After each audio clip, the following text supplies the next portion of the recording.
Hello, hello, hello, and welcome to another episode of Ladies Listen Up with co-host Cherrard. Sir, how are you today?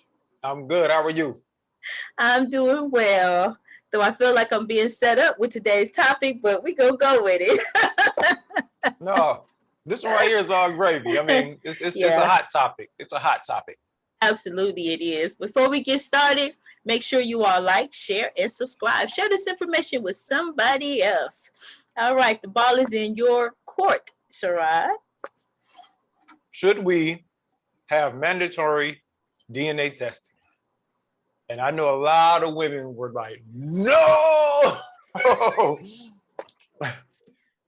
you know, and I'm looking at an article, and it says statistics show that 30% of children have a different father than the one listed on their birth certificate. Numbers like these that have been worrying families everywhere, especially fathers in recent years, calling for legislation to stop parents from committing paternity fraud. And Wow. the thing is, there's this thing called dad by default. Mm-hmm. So just say you're married, and your wife steps out and does her thing, she gets pregnant, you're dad. Wow. So, and there's been some cases where dude was locked up in jail. He get out. He owed $35,000. He said, "That's not my kid," but she put him down as a father. So she even admitted, "I put him down because I needed aid." He was like, "I never even touched her." Because she needed help? Is that what she said? Because she needed help? She needed money? Put down aid, yeah, because she needed aid. So to me, that should have been fraud. Wow. But Wow. they try to pursue him. He had to get an attorney, even though the child was not his. It was proven it was not his. But hey, the state of Michigan wanted they $35,000. And it couldn't be overturned even with an attorney. Well, I think eventually they wound up doing it because the simple fact that the dude never even touched her.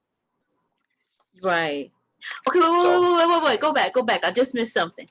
You're saying that they weren't married before he went to prison. They got married in the midst of because he never touched her. Well, no, those were two different situations. I was talking about the dad by default. You can be married to somebody, she can get pregnant, and then next thing you know, it's like, man, that's not my child. But you're dad by default because you're married to this woman. Wow, man, that's something else. And I think our whole title just added a little bit more to it before a baby leaves the hospital.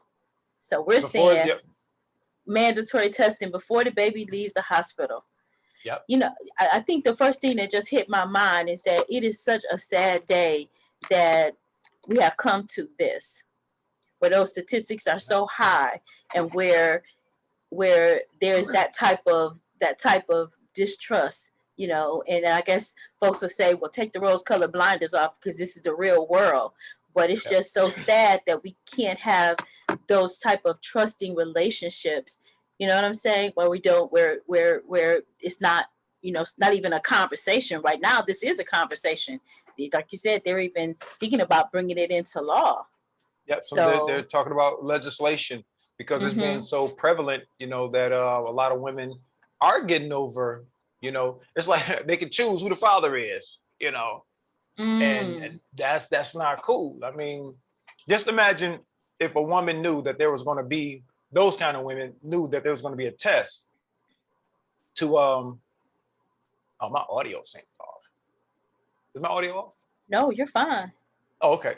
Well, just imagine if there was a test and they knew about it, then all of a sudden, I think this will stop a lot of unwanted pregnancies, to be totally honest with you. Give me some information. Give me some more dialogue on that. What do you mean unwanted then? Okay. Well, when I say unwanted, it's like the dude over here is the dad. Okay. But she's been messing around with this guy right here. Okay. Who she wants to be the dad. See, she don't want to be pregnant by him. She really want to be pregnant by this guy. So she's messing around with both in the same time frame, so she could just say, you know what, I want him to be the dad, you know. So that unwanted pregnancy that would have happened with this guy right here, I just upgraded the daddy. He said upgrade the daddy. I upgraded the daddy. I think I didn't heard it all now. I thought I couldn't be surprised anymore, but I didn't upgraded the daddy. Well, Cherrard, now we talking about who is that? Maury Povich and Jerry Springer. Now we down there to you're 99.9% not the daddy, or you're 99.9% the daddy. And then you gotta show the woman running off the screen. I never gotta show it for the entertainment value, right? No. But in some cases they chase the woman behind the stage and take the chase her behind the stage and turn the cameras on her while she down there having a fit and all of that. So you know these kids down there light bright, damn near white. This dude dark as charcoal. You know, it's like, that ain't my kid. Like, this is your kid. Look at him. Raphael is yours. The ears. That was what was the movie? Tyler Perry's movie. The Family That Prays. The Family That Prays. You know what? I've never seen that. Oh man, you got to see it. That is such a wow, that's a good story. So I'm not gonna do a spoiler alert, but I'm gonna tell you, when you get to a certain part in that movie, after you watch it, you're gonna say that's what she was talking about, because there's an explosive part in the movie with our topic today, man. And I think that is so sad though, because you rob the father and the son of the ability to have the relationship. Yeah. And it makes a huge difference, you know. And the funny thing is, I mean, I look at it from a medical standpoint, that also something ever happens, you know, you want to at least know that this father may have the ability to help out, you know, in case anything ever happens or whatnot. You know, you go ahead and try to blindly, any, mini, miny, mo, who's the daddy? I don't know. You know, you get the pick, you know. You know. Well, wow. This is I mean, it's like I said, it's just a sad day when you can't like, I don't know. It really breaks my heart, Cherrard, because it's like the relationships of you know, starting off, coming together, building this family, and you know, I mean, truly, the question is it gone, or is it just a certain segment of people, or is it just everybody just lost their mind, and it doesn't matter what we do nowadays, we just do it? I think it's just a certain segment of people, because I don't think it's gone totally 100%. I just think it's a certain segment of people, and these people are the ones that get the platform to speak out on. That's what I think. Okay. I think more women than not actually, you know, do the right thing. Yes. You know, I don't ever want to think the worst, you know, right, of our sisters, especially our sisters. I don't want to think the worst, but there is a demographic of women out there that'll do any and everything to get over, you know, and we need to stop acting as if, you know, right now, you know, just going off course a little bit, we have this little battle with Dr. Umar and Kevin Samuels going back at each other now. Okay. So, and Dr. Umar doesn't like the way that Kevin Samuels is going in on women, you know. Okay. And Kevin Samuels was like, man, I know of all the people you ain't talking. It's interesting. You know, they both have a point, you know, but it's just the thing that we have to understand that not all women are infallible. They're not without fault. You know, we have to stop looking, oh, that's the Black Mother, Queen of Earth. Those titles have to be earned. We just can't start. That's the problem. We are trying to give women accolades based off the work that the women back in the day put in. Okay. A lot of those women won't put in that kind of work that mom, grandma, great-great-grandma put in. They don't have those kind of virtues or whatever. They don't have those kind of morals. Some of these women are just out here loosely doing whatever with whomever, and then they expect to be mom of the year and looked upon as I'm the queen. No, these things are earned. You don't just get them because I'm a Black woman. I'm sorry. Well, absolutely. I do believe that they have to be earned. And I believe that, it's our duty as, I'm in that age segment now where, I think that we need to be the role models to our younger sisters. Yeah. We need to stop being afraid to speak the truth. We need to stop being afraid to talk about the hard issues, about the hard things, Right. we need to be able to stand up and say, you know, just kind of, mentor, guide, train, develop. I think that's one of the things that's been lost. Everybody, you're just, it's about me, myself, and I. We're not looking out for one another. Right. We're not teaching our young girls about, we had a segment with one of the other female co-hosts, and we were talking about, we didn't go this far, but I'm just saying, being able to teach our young women even about the proper, garments to wear, the clothing, just things that, the things that make us beautiful jewels that we're supposed to be, Right. that we are actually, so I think a lot of that has been lost. And then, when the mindset is just, not cultivated, then you're going to get this. I'm just looking out for myself, and this baby is what do you want to call it? A paycheck. Paycheck, yeah. And then what I fought, and we're specifically talking about women and DNA tests, but I'm actually going to fault older men and older women. We've fallen by the wayside so bad is that we are actually trying to act younger and compete or be friends with our children and their friends, or be considered cool or what have you. My dad, he made a distinction. I'm up here, you're down here. We're not peers. We are not peers. And exactly. A lot of parents and older people are treating our younger brothers and sisters like peers. No, we're their teachers now. We're supposed to be teaching them how to not walk. I just put a post up on Facebook talking about I'm watching this older dude get out the car, walking, holding his pants up, and he has to walk wide-legged so the pants won't come down. I'm like, so you got to hold the pants up and walk wide-legged at the same time. And he wasn't a small brother. So if you're not a small dude at the same time, and your pants are still too big for you, come on, man. We got to be better than that. Absolutely. We have to be better than that. And these children that are born, they didn't ask to be here. Right.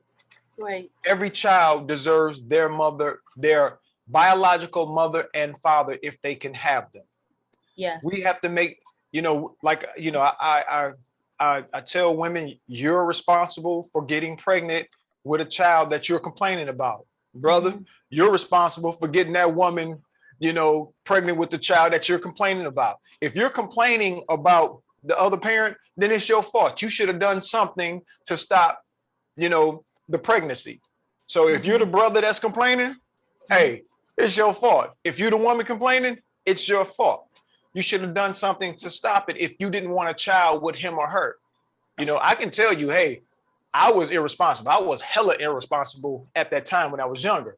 Just willy-nilly slinging it everywhere. Hey, you want some? Hey, I'm just out there. Hey, you want some too? Give me a few minutes. And I was just, I was irresponsible. Right. I was irresponsible. And, for a minute, I'm mad. I'm like, oh, I'm on child support, woo, woo, woo. But it's like, dude, you out here sleeping with women that you knew you didn't want to, be a family with. You were totally irresponsible with your actions. God gave you the power of creation and you misused it. Wow. You see what I'm saying?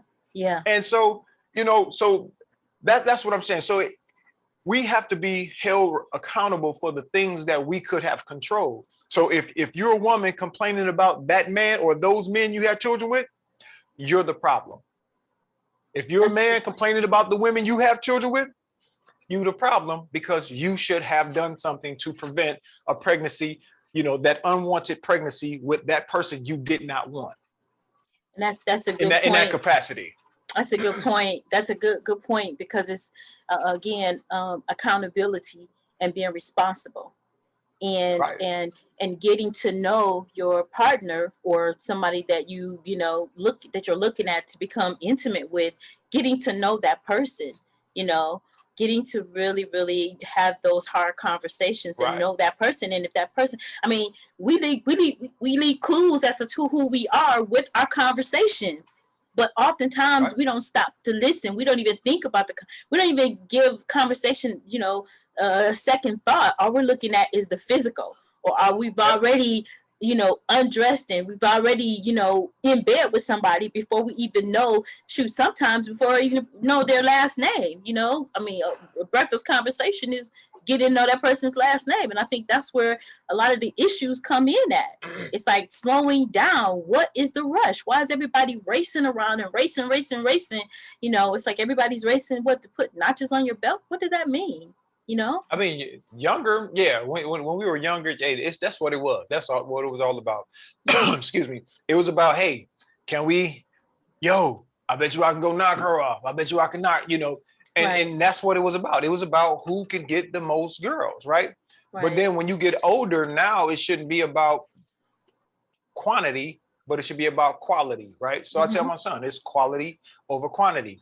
You can have 1 million women out there. You can sleep with 1 million women. Okay, that's cool. But you can still go unfulfilled. You can sleep with one woman and have all your desires met. You know what I'm saying? Talk about that, Cherrard. And that's if we slow down and take our time to actually get to know who we're dealing with. So when I hear somebody tell a woman, date multiple men at one time, why? You can't possibly get to know each and every one of those men. You can't spend quality time with each and every one of those men you're dating, a serial dater. That's what they are. Just date man. And then you already have children, then you have a job, then you got to go to sleep. One aspect, some aspects of your life will suffer doing that.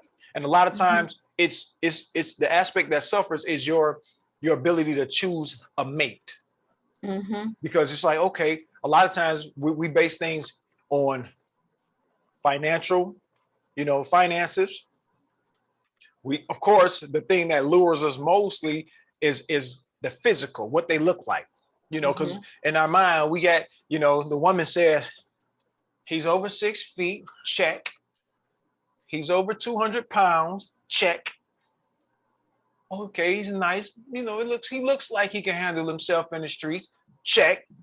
All these physical things. Oh, I see the gray sweatpants, check, and all these physical things are a check, right? Right. And then for the dudes, it's like, man, she thick as hell. Okay. I'm looking like, okay. I can see that joint from the front. Okay, that's a check. She got nice little rack on her. Okay, that's a check. She pretty. Okay. But all the while, we're so amazed at each other's physical appearance, we're not hearing the BS that we're spewing to one another. We're not paying attention because we're so enamored by what he or she looks like. We never get the chance to know that, oh yeah, by the way, I was a rapist, but I got out. You know what I'm saying? Or I slept with everybody over here, and and if those are the things that trigger you to say, no, I'm good, you will never hear them because you are so you're in a trance by what they look like. Right. We talked about that, and I think that's just the general theme, though, is having those difficult conversations and communicating. And I think that's where a lot of things can be wrapped up right there, with having proper communication and having the proper conversations. But again, I go back to saying, to thyself be true. Some people don't even know what they want, so they're accepting of anything. They don't know, or they're conforming. Yeah, they're chameleons. Exactly. When somebody said that to me about, you need to have a roster, and I'm thinking roster, I'm like, what do you mean have a roster? You need to date, just what you just said, date multiple people so that you can, so that I can do what? I mean, I don't have time. I don't, that's not something that I want to do. So again, coming into understanding and knowing who you are and what it is that you want, having a conversation with someone. Sometimes folks don't even have, they know after the second date or whatever, they're really not going to see this person again or what have you. So why waste their time? Or why take the chance with sleeping with somebody that a pregnancy can occur? And then now this is a lifetime commitment with this. I mean, if you're, in your right mind or right mindset, lifetime commitment to an innocent baby that, is supposed to be a gift. And now it's a reminder of this mistake that you've made or this person that you've been with or what have you, and God forbid, some folks, and I've heard it. I've not yet really. Oh yeah, I have seen a couple people do this because the baby looks so much like the father or looks so much like the mother. They mistreat the child. Mm-hmm. There's so many things that can come from making just that one mistake with the wrong person. And then you're not even thinking about, like you said, you're not thinking about the DNA. You're not thinking about if this person, has any type of a mental condition or a mental challenge or issue, nothing about, the challenges that this baby is going to have to deal with, right? You're not thinking about any of that stuff. It's just that instant, what I tell you before, that instant biscuit. That instant biscuit don't have no flavor to it. I'm telling y'all. It might fill your stomach. Those flaky. Look, I'm not playing with you. So look, we ain't gonna go here. We're not even gonna fight today. Okay, we're not fighting today because we already know. I don't care how flaky that biscuit is. It don't taste nothing like that one that you sat there and gave it that time, and it rolls, and you put some butter in it, and you may have to wait for that thing to rise 8 hours. I think we done waited many years waiting on them to rise, and I'm telling you, people was knocking down the door. There's nothing like something with some good old in it. Mm-hmm. But the DNA thing, I really think if they did a mandatory DNA testing, it was mandatory right off the rip, and and not only just mandatory DNA, if custody was determined right then and there, right? We do mandatory DNA and custody right there at the same time. It's 50-50 joint right there, boom, right?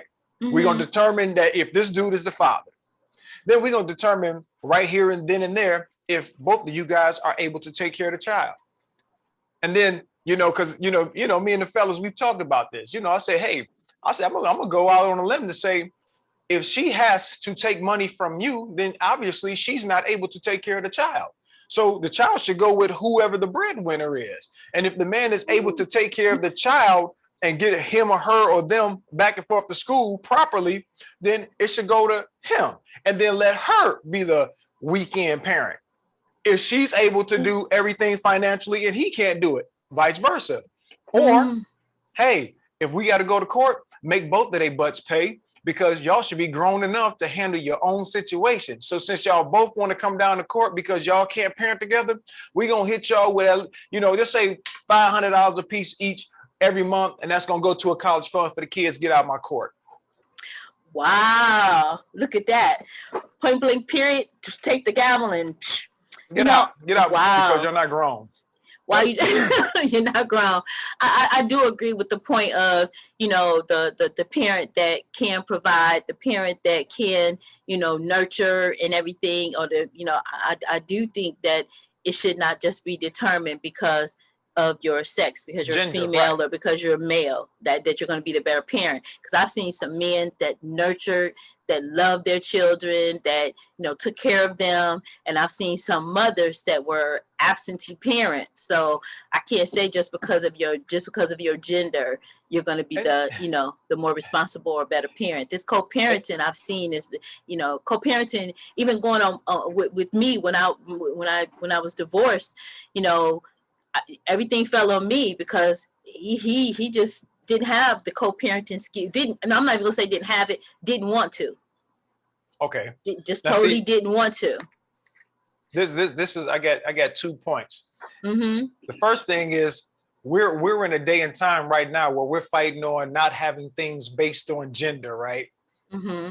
So if we go, because just because construction workers can be women too, and this and that and the other. So we should stop doing gender-based custody now. Wow. And that's what this is. That's the woman automatically gets custody of the children because she's the woman. Well, since we're on this, let's get rid of gender-based everything. That has to go too. Co-parenting. Number 2, co-parenting equals cooperation, not competition, right? So that's what's wrong with a lot of parents. They're trying to compete for the child's love and affection, and that child want or desire to be with whatever parent, is doing, buying the most. I went to a transparenting class when my ex-wife and I were going for custody. We had a custody battle going. By the way, she never went. Okay, but okay. What's the class? What is it? Transparenting. Transparenting. Now, what is that for those of us that don't know? Basically, it's teaching you how to parent and co-parent together. So there's a bunch of people in there, and then they're saying, how some dads are the Disney dad. It's like, look, when your child is with you, even though you don't see your child that often, you still have to provide discipline for your child. So the dad that doesn't provide the discipline, or the mom that doesn't provide discipline because they're the weekend parent, they're called the Disney dad or Disney mom. Everything is fun. Hey, don't worry about it. You broke it. Don't worry about it. I'll buy another one. They won't discipline their child. Okay. Right. And then you have that other parent that's getting the child support, right? That parent is spoiling the child to the, it's like, okay, I'm giving this child any and everything they want. Boom, boom, boom. So that when they look at the other parent that can't provide those things, I don't want to go to daddy house because daddy broke. Well, daddy money is in mommy's pocket right now, but children, and it's funny, my children didn't understand that until now. Wow. Yeah. And that's not something I was like, well, I could do stuff for you, but your mom, I didn't harp on that. I just tried to make whatever I could happen at that time. You know what I'm saying? Right. And the thing was, what I found myself doing was being a better parent. See, when you took the money from me, now I got to be creative. Oh yeah. Yes. I got to spend time. See, that's why I say it's your presence, not presence, that is important. That's good. So my physical presence there, me being there mentally and emotionally with them, every step of the way. Hey, I'm not going to say it was all roses. You know what I'm saying? I still had issues with my kids and this and that and the other. But now that they're older, my dad told me this. He said, as a man, your children don't truly, what's the word I'm looking for? Appreciate you until they become mature enough to know why you were doing the things that you've done. Oh, yeah. Yeah. So now I'm older, and it's like I could sit down with them and, hey, Dad, I remember such and such and such and such. Oh, I just did everything out of love, man. I did everything I could. I mean, I hated that at that time I couldn't, come out of my pocket and give you guys a little more, but I gave y'all all of what I had to give at that time. And that helps to mold them into the people that they become, the richness of character. I stopped the Christmas thing many, many years ago with my children. And I started to, instead of going out, because it didn't make sense to me after a while. First of all, it didn't make sense to me that I'm lying to them about this Santa Claus. And then it did make sense to me that I'm going broke on Christmas, that just, because it was generational. I'm going broke at Christmas time, buying all of this stuff, like I said, being a single divorced mom, but breaking my neck to make sure that we had all these toys and everything. And then I find the next Christmas, I got to throw out stuff or give stuff away in order to make room for the next batch of stuff. And so I started creating experiences for them. So we would go somewhere, we take a trip, and we'd spend time together. And I tell you, they still talk about those trips to this day. And I tell you, a lot of kids, I wouldn't say myself, but a lot of kids probably couldn't even tell you what they got the Christmas before, where that Tonka truck is, or the Barbie doll head, or whatever ever is. But I bet you they remember those trips to Kalahari. They remember those trips to Cedar Point. They remember the trips to, So, I like what you said about the present versus the present that you can give your children, because it does create character in them. But again, that's what I'm saying about the parent being able to be a part of their children's life. Whether the parents don't, they whatever, that's adult stuff, but not dumping it on the children and making the children be responsible for it. Or some parents fight for the children's affection or what have you, and they put down the other parent. That's something I never did. They put down the other parent, so now you make the children choose between the parents, or you make the children carry the burden of, well, I do love my daddy, but make them feel guilty for loving their daddy or loving their mama. And it's like, come on now, like you said before, we have to grow up and we have to step up to the plate and be the adults and think about the children. And some parents, think, hey, I'm this great parent, but you're just only a provider. You're not a parent. It's a difference between parenting and providing. A parent provides. Yes. A provider doesn't necessarily parent. That's good. You know what I mean? That's good. And when I hear some of these women, I'm a damn good mama, this and that. No, you provide things. You can only think, talk about the stuff you bought, but let's talk about the things that you taught. That's good. You'll see you'll see the discrepancy between the two, because I had a woman really get upset. She said she wanted to tell me how great of a parent she was, and men can't be the kind of parents that women can be. So she was telling me about she was full-time, she had a job full-time and a part-time job. She was going to school to be a nurse or something like in the medical field, and this and that and the other, and she was dating. I said, so when is the time for your children? I said, because it's only 24 hours in a day, 7 days a week, 365 days in a year, depending on if it's leap year or not or whatnot. So if you're doing all those things, you're working overtime, you got a part-time gig. Oh, she did some real estate stuff. I'm like, so where do you find? I say, because out of those top 5 things, you said nothing about being a parent. You're just telling me about the things you're doing that'll enable you to provide some stuff for them. But when it boils down to it, I guarantee you, your children will say, we wanted your time. Yeah. You know what I'm saying? So it's so many grown-ups right now with mommy and daddy issues because, hey, they didn't have that time. Mom, dad got me anything I wanted. That's why I was a crackhead, because I was always by myself. So and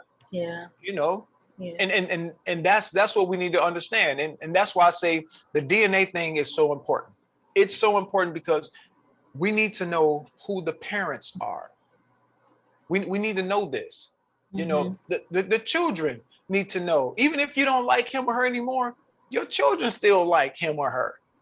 And if we say we love our children and we truly mean it, okay, I can't stand your guts. I would chop your head off if I could get away with it.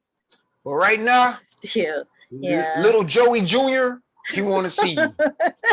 So, they have the right. The children, I think, the children have the right to know, because, like you said, the history, the family. Even I mean, you go a little bit even deeper. If you don't know who your parents or who your family, who they are, guess what?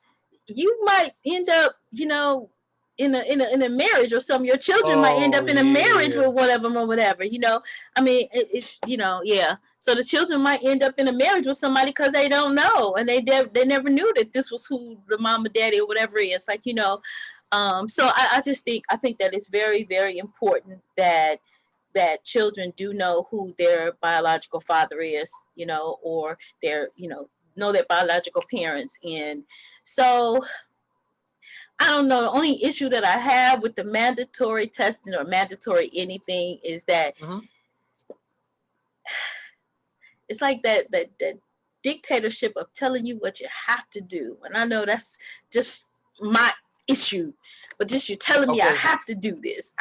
Okay, now here's the case against mandatory paternity tests. Okay. It says, while most people agree that no one should purposefully deceive a father, mother, or child who may have paternity questions, the shocking proposal to require mandatory paternity tests at birth has generally not been well received by women.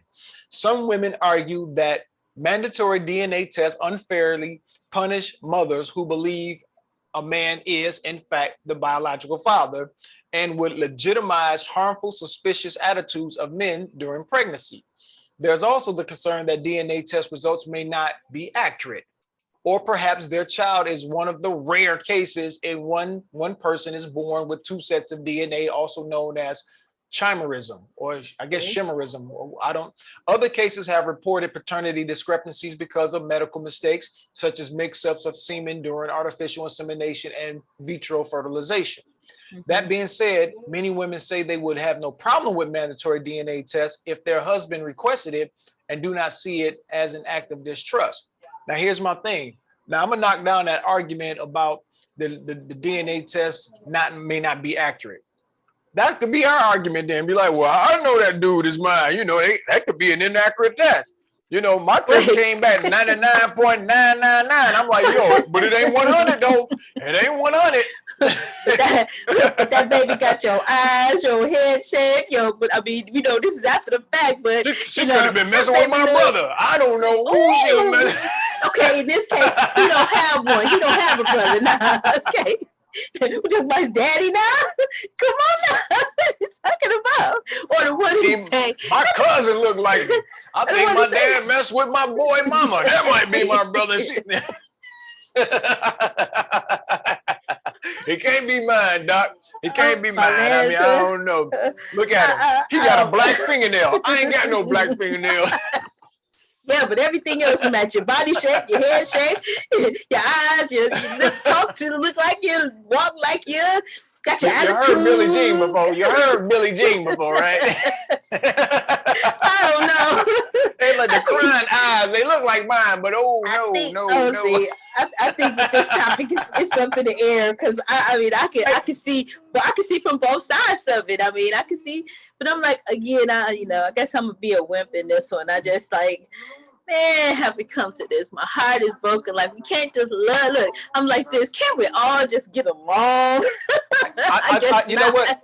If the child is the most important thing in this equation, yeah, a mandatory DNA test should be done. And I'm just saying because, like I said, because of medical reasons, you know, something happens, that father want to give or whatever. You don't want to find out that way. You don't want a child growing up one day like, oh, here's a weird joke, you know, and I'm gonna keep it general. Okay. A weird joke. A mother telling their children, "Oh, your daddy is not your daddy. You know, this new guy I'm dating could possibly be your daddy." If a woman actually sat back and listened to that joke from the other side, it's telling my children I was a hoe. Wow. And your dad is really right in saying that I was nothing. I was garbage. Wow. You know what I'm saying? And it's like I've heard more than one occasion, 2 occasions, 3, where a mother has said these things.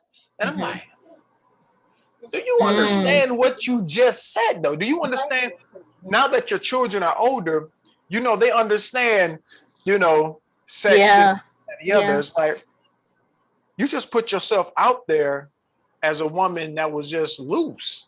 Mm-hmm. So I know it's wow. I guess this is one of those wild topics because it's like the writing is on the wall, you know. Yeah, it's challenging, but you know, I don't know I don't know. I guess in this one you can have this big question mark on my side. I don't know. I wish we would do it. I wish we would have mandatory DNA testing because then that would stop women from saying, "Oh no, he the daddy." You know, that would stop that. You know what I'm saying? And then, you know, at least if we have evidence right up front, dude can't say that ain't my kid. I ain't gonna be around. I'm gone. I'm dipping. But you know, at least with. What do you say with the mistakes? Because I mean, you know, with the mix-ups, with the mistakes, or with the, what do you say about that? I mean, I guess the same thing they say when they make a mistake with the dudes and said it was theirs. Oh well, hell, they know you now. you the dad. I'm gonna leave it there, Cherrard. You can have the last words today. I'm floored. No, but honestly, you know, when we all break it down, I mean, I wish that we could be open and honest enough with one another and say, hey, I know 100% for a fact that this is mine because I never slept with anybody else. I know that, you know, a situation occurred where a woman and I were talking about, she says a man would never know the pain that a woman has to go through carrying a child for 9 months and birthing a child. And I had to tell her, well, you will never know the pain of loving a child for 18 years to find out that it's not yours. Oh, that's deep. Yeah, that's deep. That's flipping it. That's walking in each other's shoes. And I think we don't do that enough. And we don't do it. And just imagine that child you did everything for. You fought for, you loved them, you held them, you when they were sick, the whole nine, just to find out he ain't mine. She ain't mine. That can be a silent agony because you're not going to show. Well, most people, you know, you've grown and you love that child, and for all intents purposes, that's your child. So you're not going to, you know, turn on the child and have any issue with the child. But the silent agony, I can't even imagine that. So it's like comparing pain. We can't compare it. A lot of men know when these children aren't theirs. But when you've given so much to this child, that is my child. I'm going to do all I can. And, you know, I was asked, you know, what would I do if I found out that one of the children weren't mine or this and that and the other? And my reply is, I'll let them decide what they want to do. I'm dad till I die. You know what I'm saying? Okay, so, you know, I wouldn't just voluntarily want to be dad by default. But hey, I put a lot of love into all my children. Right. You know, I put a lot of me into the children, you know, that were around me, this and that and the other. I didn't find out about some till later. It's like, look, hey, I'll let you decide what our relationship is going to be if you found out that we're not biological parent child. Right. I'll let you figure that out. You know, if you want to continue calling me dad and you want to hang out, I'm over it already. That's good. You know what I'm saying? And so I would just move on. So what will you leave our audience with today, Cherrard? I think, you know, when it boils down to it, we have to learn how to openly communicate with one another. You know, if you don't want to have a child with this individual, or you don't think that they may be the right person, but hey, I'm still physically attracted to them. Hey, just for the child, the unborn child's sake, strap up. You know, hey, take some birth control. Do whatever it takes to prevent from having a child with a person you know you don't want a life with. And us guys, and I'm one of them. You know, we dipping in and out of all the sauce all over the place. And that, you know, hey, when you're young, you think it's cool. You're like, oh man, I've been over here. I done banged this one. It's not cool to spread your seed all over the place, because now you have all these children that are related to one another spread around. And this is a small world. Absolutely. You don't want your son in California to one day meet his sister in Florida. And find him or her attractive, and then now you know, well, hold on, you can't do that. That's really your brother. See, I was hanging out in Florida one day, and I popped his mom, you know, her mom up, and your mom, you know, she came to Detroit one day, you know, she was a little loose, so I got with her too, you know. So y'all can't date each other. Yeah, because you know that happened. I read an article about a couple that was married for 10 years. And they were trying to get pregnant, and they had issues getting pregnant. And then they somehow or another, through blood testing and such, they found out that they were brother and sister, and they'd already been married for 10 years. And from my understanding, the state was like, you know, intervening, saying that they weren't, you know, their marriage was no longer a valid marriage, but they were married. So they from my understanding, they were still fighting it, because they were like, it's done now. He's not my brother, he's my husband. It's not my sister, this is my wife. But then you have to think about having a child, really, like it goes really deep, you know what I'm saying? Think about it, being married, sharing a life with somebody for 10 years and not knowing that this is actually your brother or your sister, So I think when parents, that's what that mandatory DNA thing would prevent. Yeah, I get it. I get that, because you don't always have people that are making mentally sound decisions, or even thinking about the children. And sometimes it's a secret, in the family, and it's a secret that continues to be perpetuated generation after generation. And some children, unfortunately, never know who their biological parents are. So, that situation with I can't even fathom that. Giving your life and building your life with somebody, and then finding out that so that's what you said about, is it really about the child? If it's about the child, then then we need to be responsible and do what's right for the children. What's right for the child. Absolutely. So your final thoughts, Cherrard, are? Final thoughts.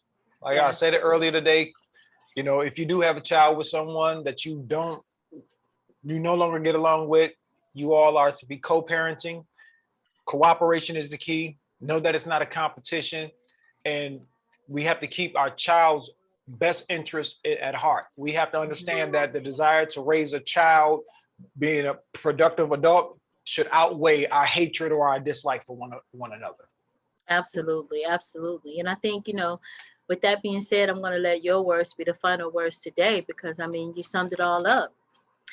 So don't forget to like, share, and subscribe, and make sure that you stay fearless. Don't forget to like, share, and subscribe. You got me so engrossed in the topic that okay, let's do that ending again. Don't forget, like, share, and subscribe. And stay fearless, everybody. Bye for now.